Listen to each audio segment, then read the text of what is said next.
How is everybody doing? And welcome back for another Strength Chat episode. Today, I have got a very special guest for you all. Today, I am joined by the founder and CEO of Proteus Motion. Today, I am joined by the one and only Sam Miller. How are you doing? I'm doing great, Stephen. Thanks for having me. No problem at all. Thanks a lot for taking the time to jump on. But how have you been? What's been happening in your world recently? Good question and a broad question. Lots of things, lots of really good things. We're always finding ourselves exceptionally busy at Proteus. A lot of growth, a lot of starting to get pulled into some bigger and broader market segments, which is really interesting. And overall, just working on improving the product and doing some very, very exciting things with some of the kind of elite coaches that we work with on the product side, which I'm looking forward to talking about. Nice, cool. And I know I did quite a very brief introduction there, and we'll 100% be touching on Proteus as well. But for everyone listening who might not know your background, how you basically got to the position that you're in now, I guess, just want to give a little bit of a background to yourself. Yeah, absolutely. So, for anyone who's not familiar with Proteus, the company's called the Proteus Motion.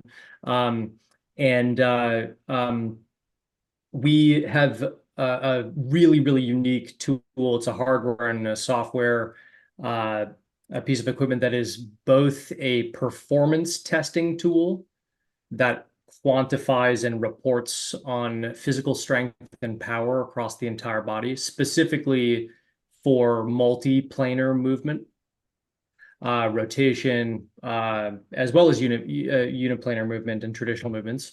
But we really thrive in the kind of multi-planar area. And it also is a resistance training tool. So it's a very unique combination of those two things. And I started the company in 2016, and it was entirely around I think really stemming from my own experiences as a young athlete growing up. I grew up outside of Boston. Um, and I was an athlete, played every sport imaginable. I was in and out of physical therapy and training from age 9 to 14. And I distinctly remember, walking out of a training session. I had a really painful condition in my right knee. And I was walking out of a training session with a teammate who had been recovering from a oblique strain. And we each had a sheet of paper that had the same training program on it. Right. And this was kind of exposed to me, or was the beginning of my, I guess, frustration with maybe a lack of personalization. And it really wasn't around, I had great coaches, trainers. It was really around the limitations to the tools that they could use that were practical and easy and efficient and precise, and that could give you information beyond kind of the basic one-dimensional movements, right? Yeah. So that was kind of something that was ingrained in me from early on. And fast forward, 20 years, uh, I've studied economics and history, and then I got into engineering, and it was, probably like early 2010s. I was watching this kind of evolution in the quantified self movement and all these exciting advancements in biometrics. And one of the observations that I was making was, there's wearables for sleep and recovery, there's cameras for biomechanics, we've got great tools for body imaging and muscle composition and so forth. I just was asking the question, like, what's the equivalent for physical strength and power? Is it really still like how much can you squat or bench press? And so I basically realized that in order to kind of solve this problem that we view as a big void that exists around data for one of the most important pillars of human performance, physical strength and power, you need to have a completely different approach that's ever been done before. Which our view was we need to create a new machine altogether that provides forces in all planes and directions so that you can measure strength and power moving against those forces. So anyways, I found a solution. I was inspired by something that my dad actually invented at MIT in the early 90s, and spun out of MIT, kind of was tinkering with this machine in the basement of my house, and abandoned it. And I picked it up 20 years later and used that mechanical system to create what has now become Proteus and build software around it and so forth. And so that's kind of the origin story. 2016 is when it was founded. First 4 years or so was heavy R&D, very humble beginnings, 1 to 3 people, building machines with my own hands, driving them around in a truck, all that sort of stuff. And then we've had really explosive growth over the last couple of years. Now we have, we're in close to 500 sites right now in the US and Canada primarily, from professional sports teams, colleges, commercial gyms that provide services to competitive athletes, and physical therapy clinics. And we've got about 75,000 users that range from some of the best athletes in the world across all major sports: Patrick Mahomes, Damian Lillard, Justin Verlander, Bryson DeChambeau, John Rahm, the list goes on. But we have users that range from age 8 to age 98. So it's a pretty broad application.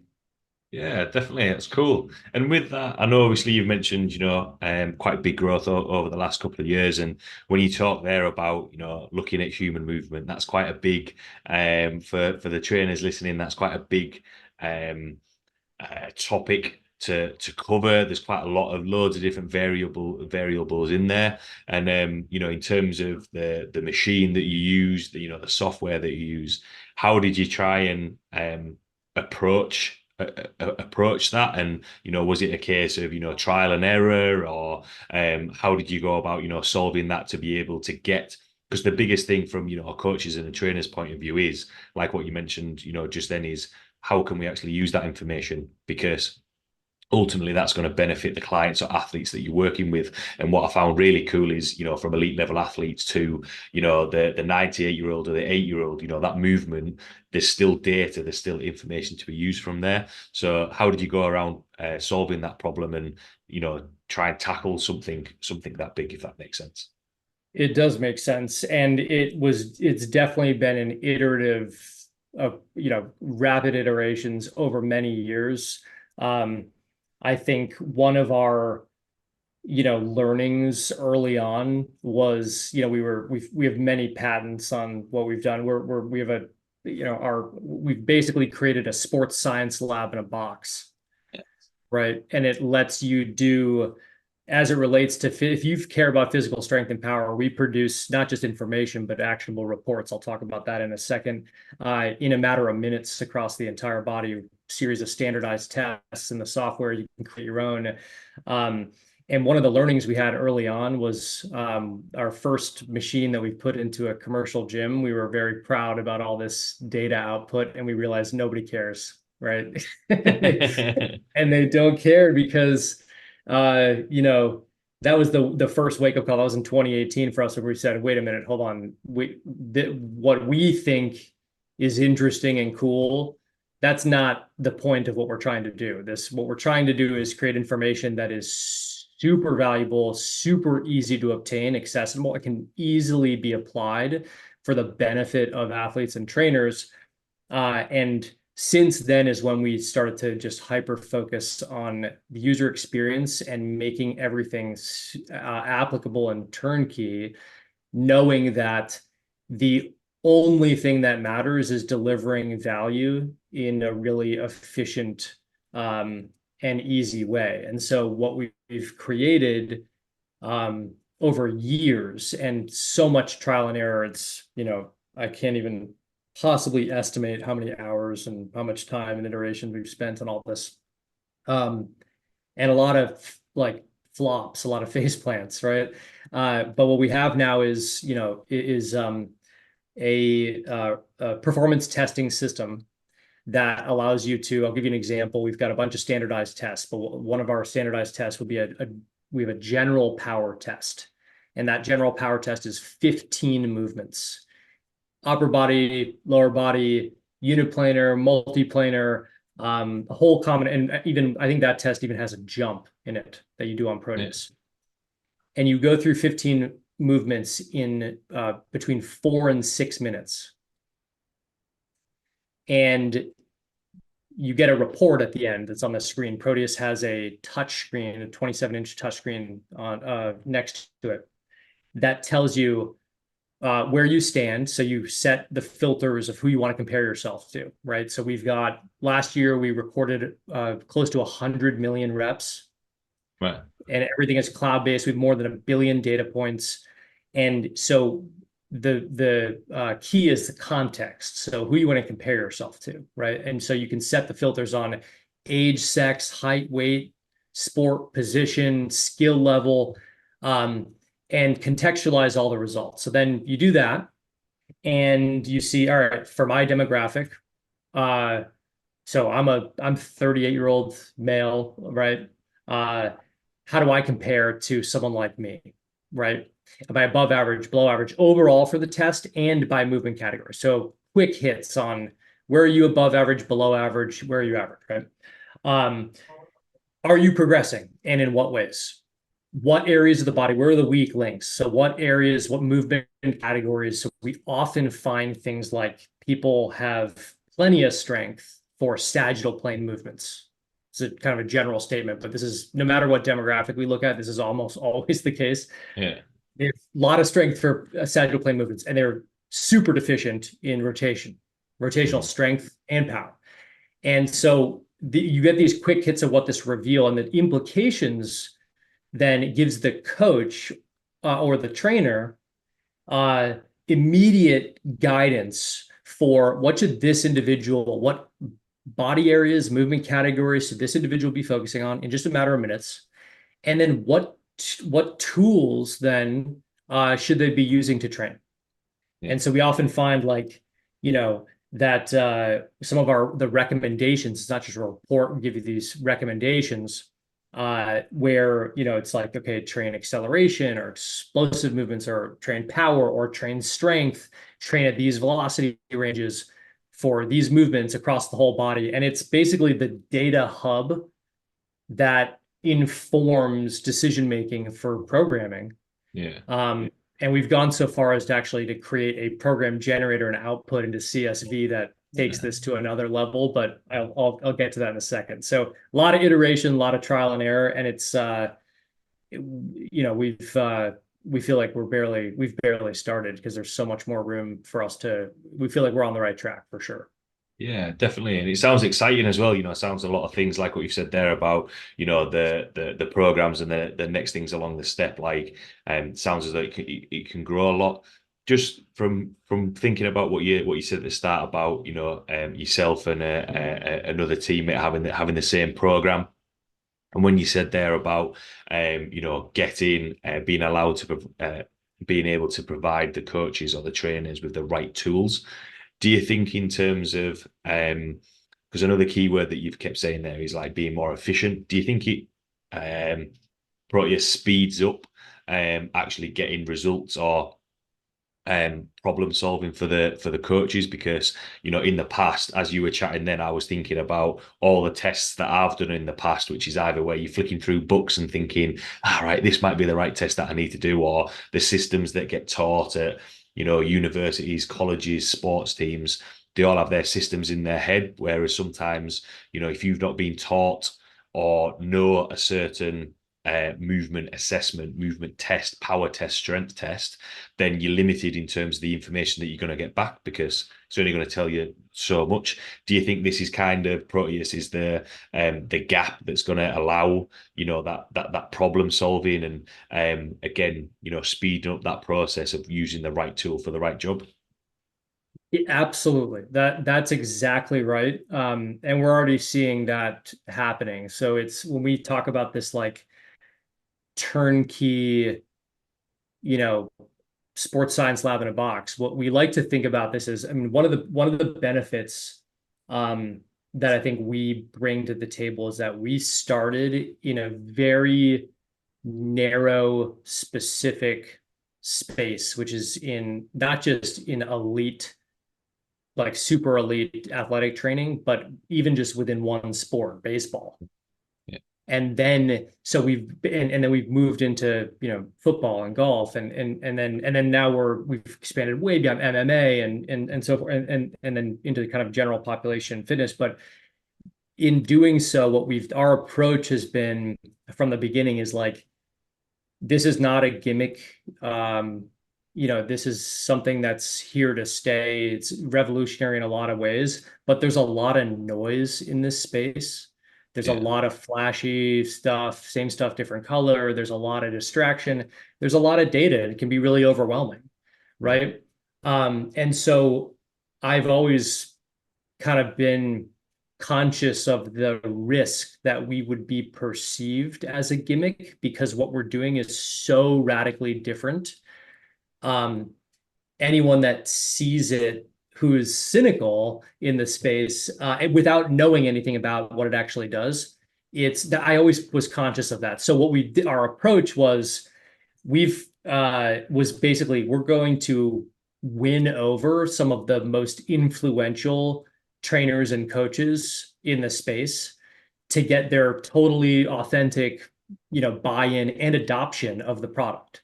And so we built this trainer advisory board, starting with Eric Cressy Sports Performance.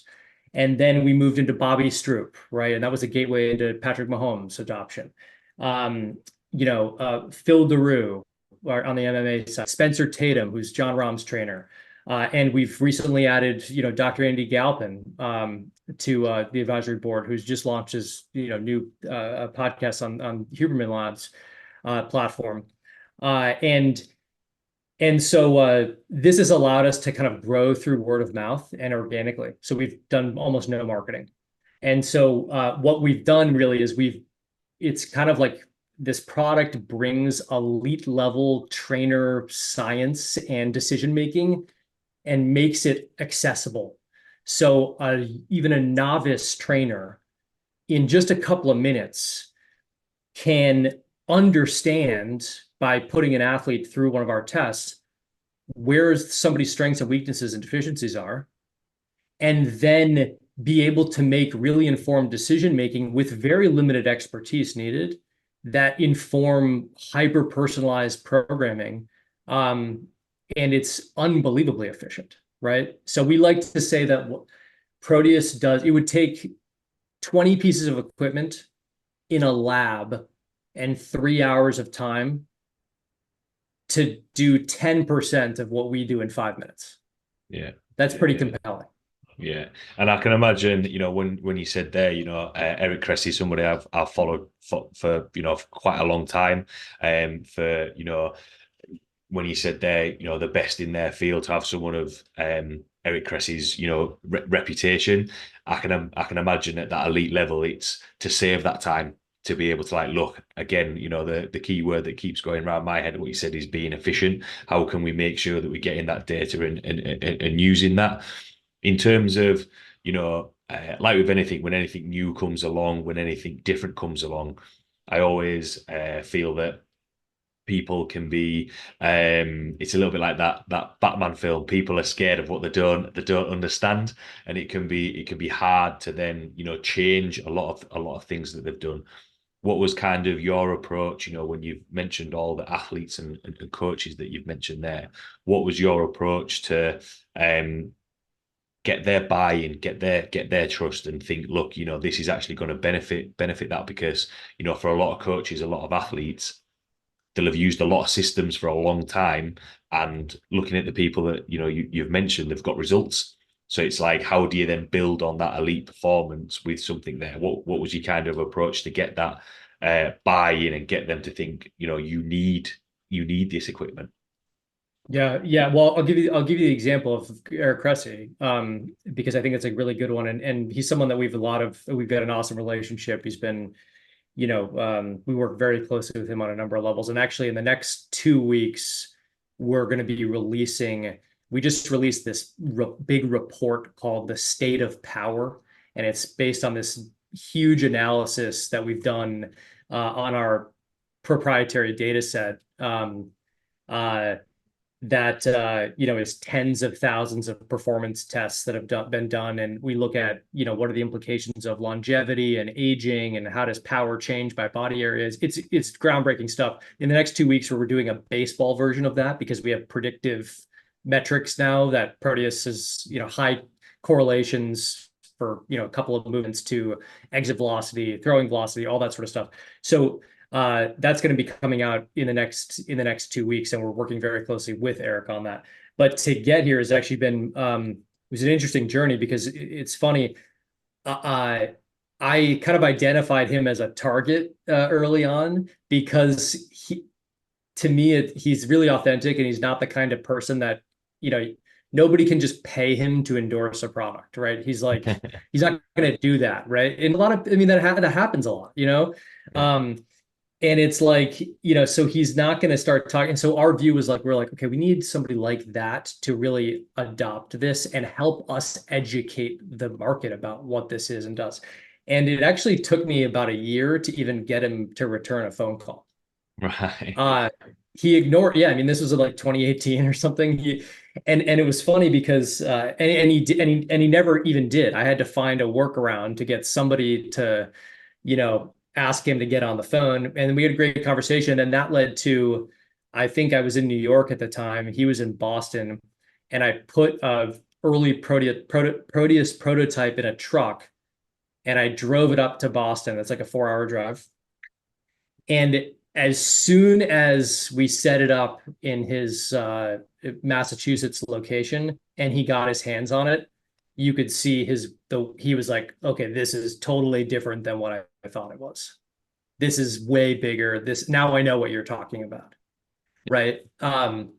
And so, and that's a common theme, right? Where people are like, it's like when you start to get your hands on it, when you start to understand, peel back the layers, then we still have long-term customers that are still peeling back the layers. And it's really, really exciting to see. So, that was step one. And then he was like, all right, I'm really interested in exploring this, but the way to explore it is, let's see what we can do with it with our business. And we did kind of a trial of getting the product in there and doing some exploration. And at first it was really hard to get adoption, because you're in a really busy environment with a product at the time that required a ton of education and like technical training. And so anyways, we got one of the interns that was working there was kind of assigned to Proteus, of like, all right, you be the point person and figure this out. That intern, who's now full-time with them, is also now part-time with us still. His name is Tanner Allen. He's awesome. He's on the physical therapy side. So anyways, it was a lot of trial and error and a lot of hoops to jump through. But once Eric started to see what this was producing and how the information was being used or could be used to basically confirm or even challenge some of the hypotheses he had about, because he talks a lot about the force velocity curve, right? And training along the curve. And so we then took some of our early tests and we created a Cressy performance test, which is one of our most popular standardized tests in our software across all of our machines. I think it's been done 30 to 40,000 times. Wow. So huge, and it's like 17 movements. So we're talking about 100 million data points. Like it's insane. And what that test, it produces results that tell you by movement category, where do you fall in the force velocity curve? And then what the implications are for, should you be training power? Should you be training strength? Should you be training acceleration?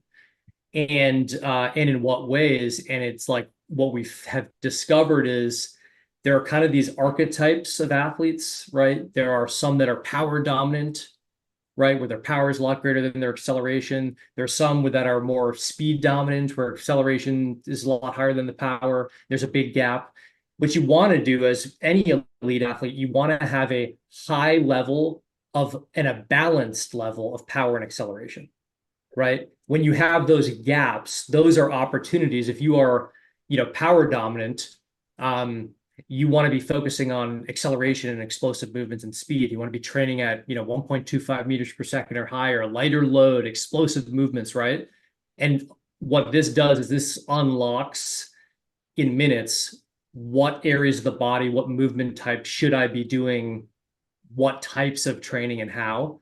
And it's been unbelievable what it's produced in terms of understanding, I think new levels of human performance and how to evaluate and then how to make decisions. And then we've now made that really easy for anyone to take action on. Yeah. Yeah. And with that, you've said there, because we touched on it earlier about it being problem solving, and from there, being able to know if you've got a really strong athlete but they can't produce the power, right? You can look at their program, and from a coach's point of view, you can straight away be like, okay, cool, we maybe need to have a look at that. But a lot of that can be trial and error to be able to get to that point. Whereas actually, how much power do they need to train? How much strength do they need to train? Sorry. And kind of two follow-up questions from that would be, how has, using Eric Cressy as an example, what's been the impact on the athletes that he's been working with and the results that he's got, or how it's impacted his programming? And how has the other sports, the other coaches and trainers, because even though every sport will have an element of strength, power, speed, acceleration to some extent, does it differ, or have you found it works slightly differently, or what the athletes want from Proteus is slightly different for every sports? Because like what you said at the start, not wanting it to be a gimmick, not wanting to be that one size fits all. There's going to be different sport demands, different tools that you're going to need. So I realize there's two quite big questions there, but does that kind of make sense? It does. Let's try to answer the first one first, which is the results that, Cressy is seeing. And I mean, I always like to say, don't listen to my take on this. Ask Eric. Yeah. Go to the source. But I think one observation I'll make is he's highly engaged and involved with us on a number of levels over a number of years. That would not be the case if this was not doing, he's a very busy guy with a lot of things on his plate. So things have been going really well. But one of the things that I think objectively we can look at, aside from the anecdotal evidence, is, he does, obviously he's involved in a lot of different sports, but really is one of his primary specialties, and he's one of the areas he's a leader in is in the baseball side. And he, has a high volume of Major League Baseball clients that do a lot of off-season training with them. And so one of the things that we've looked at, and we actually have some good kind of white papers on this, is over a couple of different off seasons, is performance testing on Proteus at the end of the Major League Baseball season, and what observations have we made, which include, there's dramatic losses in power and strength over the course of the season. It's a long season. It's 162 games. So those things are, that's not revolutionary, right? But when you start to do that profiling at the beginning of an off season, and then he's got really advanced programming already. Some of it's based on he's a very cerebral, really hyper intelligent individual. And then I think when you start to, it's like his brain plus this information that we're providing, lets him make decisions that are incredible. So what we did is we tracked some of these athletes, their performance testing periodically over the course of the off season, and then basically looked at what how good is Cressy's programming, Yeah. right? And how does that compare to other sites that are also doing a volume of, elite baseball training in the off season?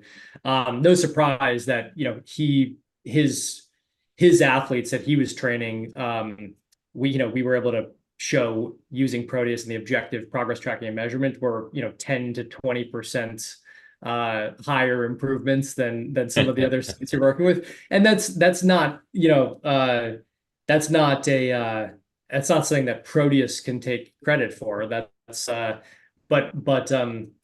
it's certainly not, but we know that we're contributing to that. So there's some really exciting kind of objective data, some of which we can be happy to kind of share with you following this, to back some of those things up. But I think the real interesting thing is that this, like I was saying before, new information, new data is exciting, but at the end of the day, who cares, right? And I think one of the things that we've started to observe is the differences between different athletes, and I said the word archetypes before. Yeah. And that we find that across any and all sports. And it's not just sports, we're finding it in the general population. Like one of our fastest growing demographics of users is 30 to 60-year-olds. Right. And so we have these really powerful insights that Proteus knows, because we have this proprietary data on the differences between demographics and age and sex and height and all these incredible findings, including things like you lose power every 10% every 10 years you age. But the interesting thing that we find really interesting is that, well, then the question is like, well, for what movements? Do different movements change differently? The answer is yes. You lose power for rotational movements 20% faster than sagittal plane movements. So as you get older, those kind of multiplanar movements are the ones that decline the fastest, and the rate of decline for men and women differs. Whereas for women, it's actually it's less of a steep decline over from age 30 to age 70, but then at age 70, a steep dive. Whereas men, it's a much steeper decline overall. So all these really interesting insights. Again, this state of power report we put out. From an athlete standpoint, though, there's I would say like we're just getting started in kind of pulling out the insights, from the differences between different sport types. What we can definitely say is that elite athletes across different sports, there's definitely commonalities in the types of movements that they can perform. We've never encountered a high-performing athlete that does not have a high level of power and speed. Yeah. Right?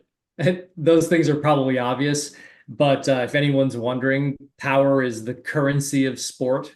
You cannot really be an elite level athlete if you cannot produce power. And it's not just for, basic movements. You need to be able to do it for multiplanar and rotational movements. And and we see a lot of really interesting things by certain golfers have off the charts levels of deceleration. Their ability to decelerate is actually incredible. We see similar trends with elite level pitchers. Their non-dominant side trunk rotation, the acceleration and deceleration, is top percentile across the entire population. And so I think we're just starting to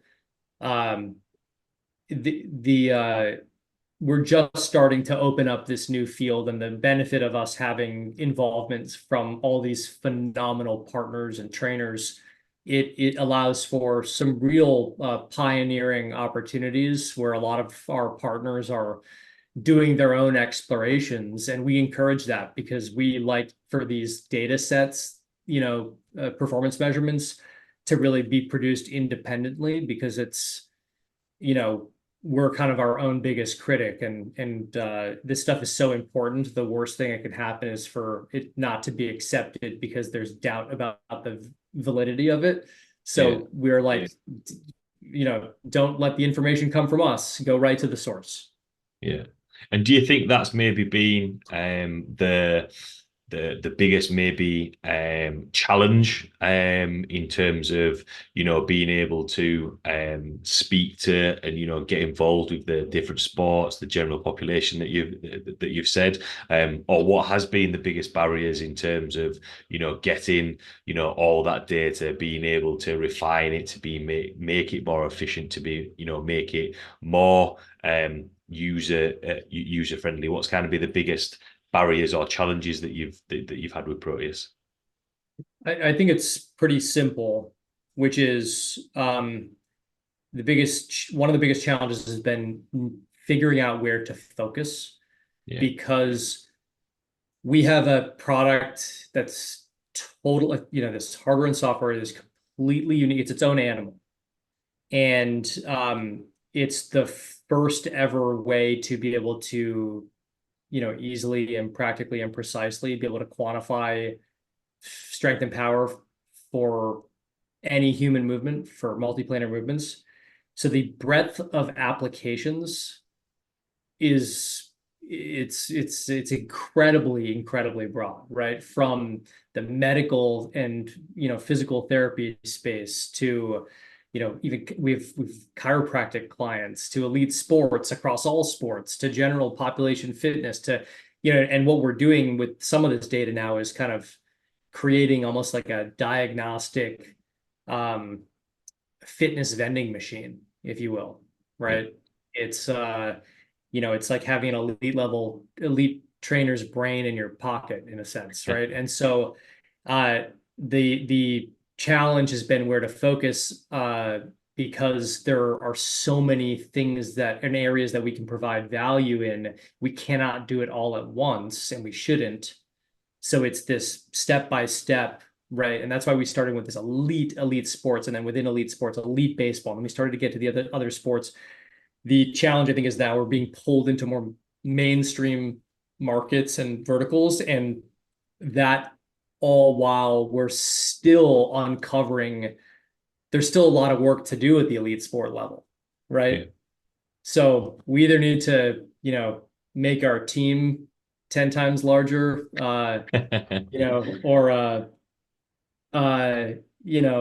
just continue to be kind of, I guess, continue to ruthlessly prioritize what we focus on and what we say no and yes to. And that's one of the things that we like about we have a lot of great ideas, and there's a lot of people with great ideas. And when people come to us, we'd love to say, yeah, please run with that, right? Yeah. Do it, but don't expect certain involvement from us unless it's something that you want us to be involved in, or it makes sense with our current roadmap. So there's a lot of really exciting things going on, and it's just about prioritizing the things that get us to the next step, and that's there of many steps. Yeah, absolutely. And with that as well, like what we said right at the start, human movement is quite a big beast to tackle. And the fact that, the results, the feedback that you've got from the people that you're working with, goes to show that, it is providing efficient information. It's providing tools that people can use, but there's always going to be ongoing things from there. And like what you mentioned, I know there's a couple of steps to go from there, but what are the next steps? What kind of does the future hold for Proteus? Where are your thoughts with it? Yeah, so we're really I guess I should say, I think your points about human movement is really complex, right? And there's a lot of different tools and solutions. My view is that there is no silver bullet, right? Yeah. There is no anyone that's claiming like, okay, we've got the solve for this whole space.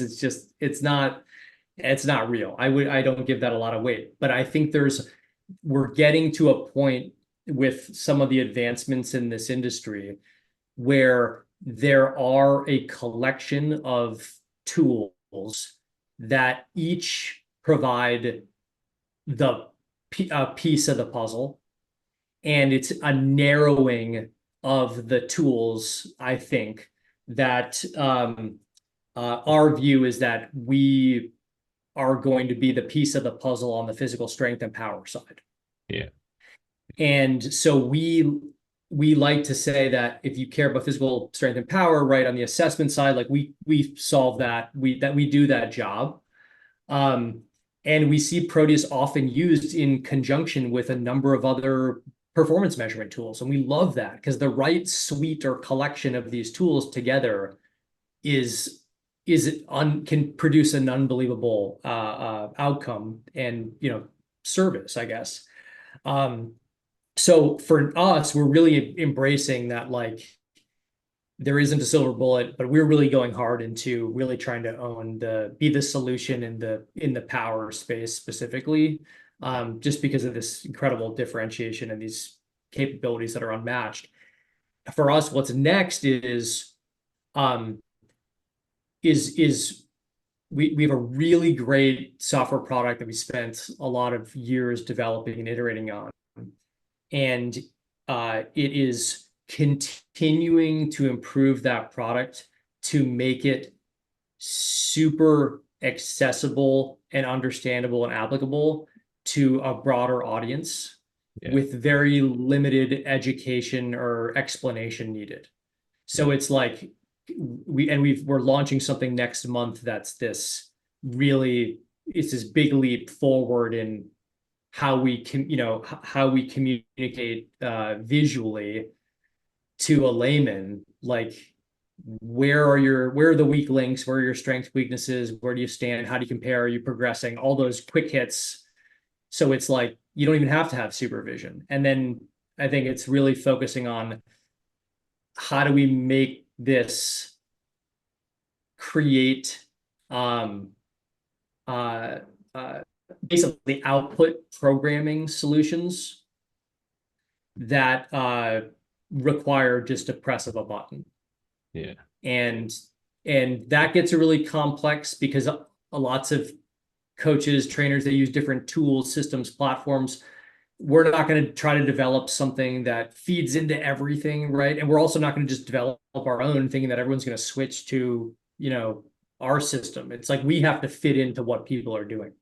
Yeah. So what we're doing right now is I guess I'm kind of being cryptic about it. There's some really exciting things coming that are on the programming side that are unbelievably powerful, next level, and basically are like you do a Proteus performance test, press a button, performance personalized program output that fits into the way that you do things. Yeah, it sounds, when I said about the next steps, you've touched on a couple of things as we've been chatting there, just building on what you said at the start about being able to provide solutions, seeing those gaps, making it more efficient.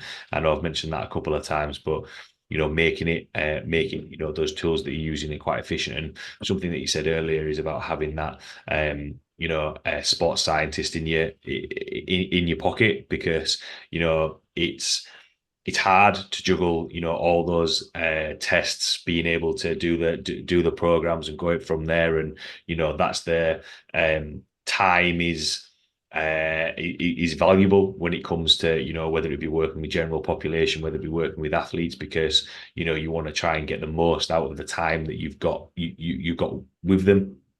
And ultimately, the success or failure of that is based on the results that the clients or the athlete gets, and being able to make that more efficient, to be able to speed up that process is only a good thing for improving the strength and conditioning world, the fitness industry, which sounds really cool. And I'm excited to see what comes of that. I know obviously we spoke quite a lot about problem solving, the challenges that you've had, but for everyone listening, in terms of a summary of what we've spoken about today, in terms of, either the take home points, or words of wisdom, how could you sum up what we've chatted about today, Sam? Oh, first, I really enjoyed the conversation. I think we have let's see, how would I summarize what we talked about? I think we from our perspective, I mean, we have a product that delivers a really compelling value proposition that basically makes strength and power assessments across the entire body super accessible, fast, easy, and accurate in a way that hasn't really been possible before. So we have something that can basically do the job of a strength and power assessment for rotation, full body movements, a whole combination of movements in 5 minutes, and then give you basically a programming output. And so this tool can really enhance, not just enhance what you're doing, save you a lot of time and energy. And we are really excited because the way that people are using, coaches and trainers are using this from novice levels to the elite levels, it's having a really dramatic impact. And so I think that said, like, we have a ton of respect for what coaches do in the field and how they use their time. And we continue to kind of infuse that thinking into our product development so that we're just developing really valuable solutions for this field. And I think it's a really exciting moment in time where this industry is changing rapidly, and there's going to be a consolidation, I think, of sorts, where it's a narrowing of performance tools where the best are going to be the ones that are here to stay. And we're really excited to hopefully be a part of what stays and is here around for a long time after a lot of years of effort and development. So excited to work with more and more coaches who are really leading the field and pioneering the space. Nice, cool, and yeah, that is it. That that it is exciting, which is was great to chat about. For everyone listening who might have any questions about what we've chatted about today, want to see the content that you put out for Proteus, or just have a look or get a little bit more information, where could people find you, or reach out to you, Sam? Sure. So we always recommend, we have some phenomenal content and a great community we've developed on social channels from Instagram, Twitter, etc. And the handle there is at Proteus Motion. So that's Proteus Motion. And then, of course, we always recommend, if anyone's interested in learning more, you'll basically save yourself a lot of time by just going to our website and clicking on the request a demo button, the blue button on the website. It's proteusmotion.com. Submit your information, and it'll take you right to schedule like a 15-minute call with somebody on our team. I can guarantee that 15 minutes is going to be a better use of time than spending an hour on our website. So this is something that is, it's totally new. It's totally different. Let us help you understand it. And we do that all the time. So proteusmotion.com is a great place to start. And we're excited to talk to you.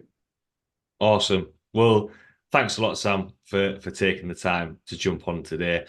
Some really interesting, topics covered there, and excited for what the future holds. Really, looking forward to seeing a lot more of that. So, yeah, thanks a lot for taking the time to jump on. Thanks a lot to everyone listening, and I will see you all next week.